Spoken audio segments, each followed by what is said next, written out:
এই যে এত নতুন প্রতিভাকে দেখছেন, কাদেরকে আপনার মনে হয়েছে যে লম্বা রেসের ঘোড়া? আমি যে খুব একটা দেখেছি তা নয়, তবে না, তাদের যদি মনে নাও হয় সেটা কিন্তু তাদের দোষ নয়।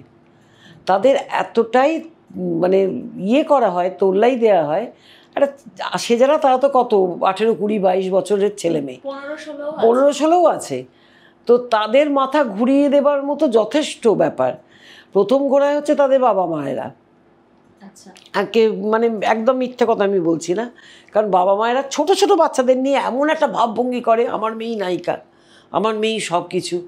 হ্যাঁ, সেখানে এমন একটা ইয়ে, সে না ওকে আলাদা ঘর দিতে হবে, ওকে আলাদা এই দিতে হবে, এরকম ধরনের। হ্যাঁ, শিশু, হ্যাঁ, কারণ সে একটা মুখ্য চরিত্রে অভিনয় করছে, তাই কিছু খাতা পেন্সিল নিয়ে আসে। এই বাচ্চাগুলো সবাই নাকি দেখবে যে স্কুলে ফার্স্ট হয়, স্কুলে যায় না, পড়ে না, কি করে ফার্স্ট হবে?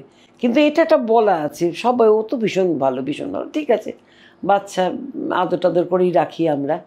তো এদের যে ওই যে কী হয়েছে বাবা, কী হয়েছে, একটা বাচ্চাকে বাবা তুমি কাঁদছো কেন, কী হয়েছে, আমি এটা ক্যাডবেরি দিলাম, সেটা আলাদা।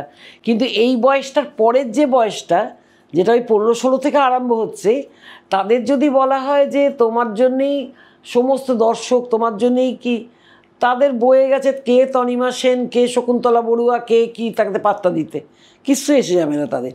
তারা জানবে আমরাই করে নিচ্ছি সব। এবার তারপরে এটাতেই টক করে তাকে বাদ দিয়ে দিল। আর আমাদের ইন্ডাস্ট্রিতে এটা ভীষণ ভালো যে আজ তোমাকে নাচানাচি করলে কাল যখন মুখটা ফেরাবে চেনেই না, পাত্তা দেবে না, চলে যাবে এরকমভাবে।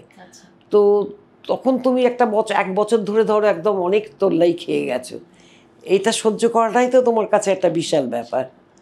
অতএব তোমাদের কোনো দোষ নেই, মানে ওই কম বয়সী ছেলেমেয়েদের কোনো দোষ নেই।